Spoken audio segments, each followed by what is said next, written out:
b-boying. B-boying. Or like right now, one of the best jiu-jitsu schools is the ones with the dudes where they were break dancers. Yeah. Where they have a break dancing school. Those two jiu-jitsu schools, which are 10th Planet, those motherfuckers are killing people. Killing. Because their bodies. What's the name of the song? I have Live in Japan. Pontduro. This is one of the weirdest things. When I write at night, I put YouTube on. And I put the music on one. I don't really hear the music, but I do. It's just there. And you're writing and you're typing and you're doing this. It's ambiance. And it's something. And this came on right there, the second one. That's in Africa. Is that okay? Yeah, that's the one I want to show. Okay. And there's a part here. I see where you're going. But this is beautiful because this is 1960 something. It's not even about the music in this. Okay. Let it cue up a little bit. It's about the percussion. It's about the percussionist and what he does.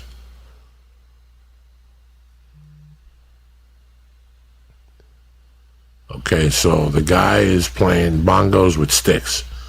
His name is Roberto Rorena.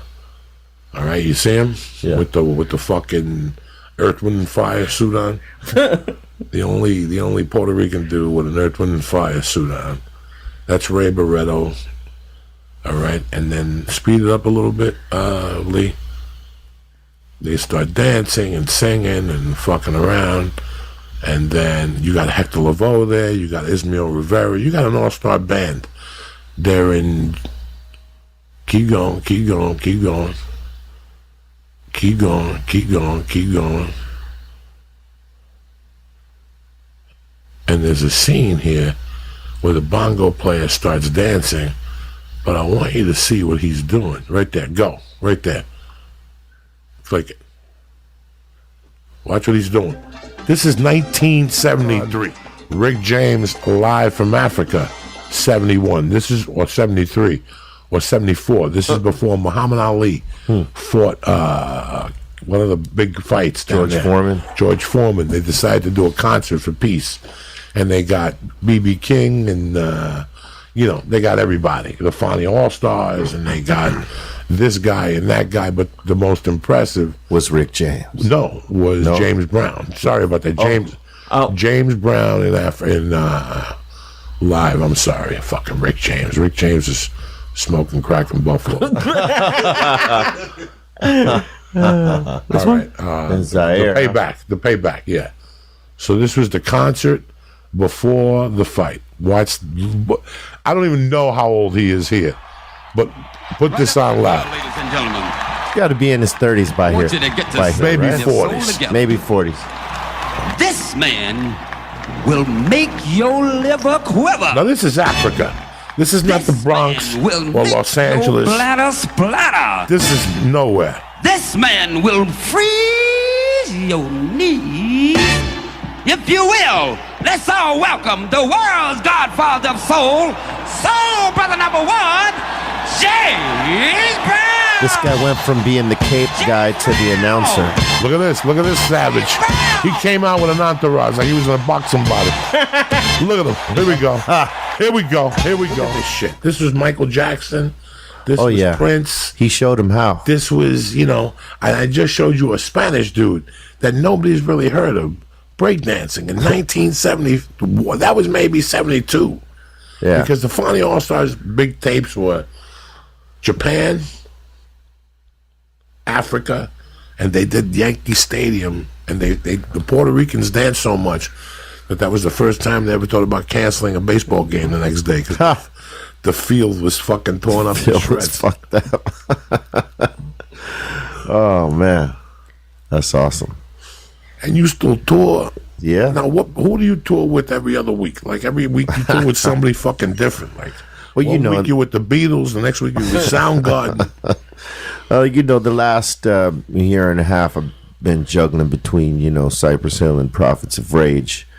And, I'll be on tour 1 month with this group, and then next month it'll be with that group, and just been going back and forth like that. And it don't stop, Fortunately, it's still fun. I still have a passion for music and creating it and playing it. So, it's fun. Especially going from one one thing to another. One which is very hip hop, but it transcends hip hop, like in terms of like our fan base. They like alternative music. They like the rock and punk and metal shit as well as hip hop.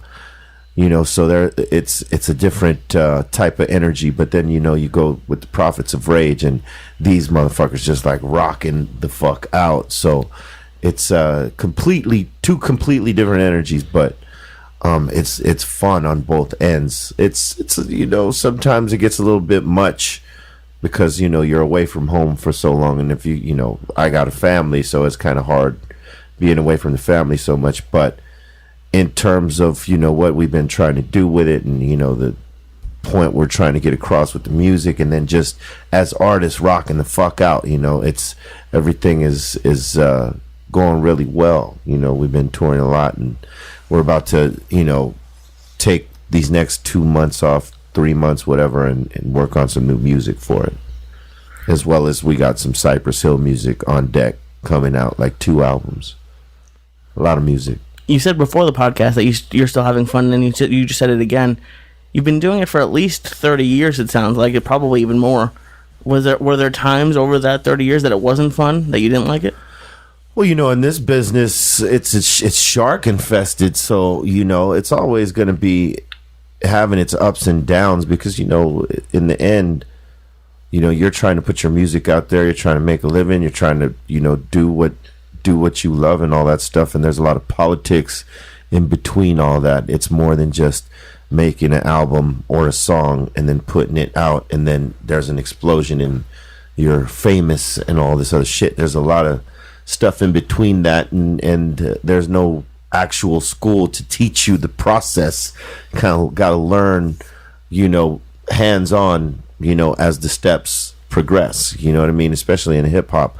And I wouldn't take nothing back, to be honest with you. The good times and bad times make up what's happening right now, for better, for worse, and shit like that. And for me, I consider all that stuff that wasn't so great learning experiences, as opposed to some negative shit where to complain about something, because who's gonna listen? Who wants to hear you complain? Exactly. Yeah. You know what I'm saying? Nobody wants to hear that. So if I'm complaining, that means I'm bitter about some of the losses I took. So I'm never bitter about that, because a loss is a learning experience if you look at it the right way. So I'm good. It's helped me. All those things help me progress to where I am now, which allows me to be in 2 bands and flip styles the way that I'm able to do, from one show to the other, and from creating one style and creating the other with the other guys. You know what I mean? We're going in like fucking Marines. You understand me? Welcome to church, motherfucker.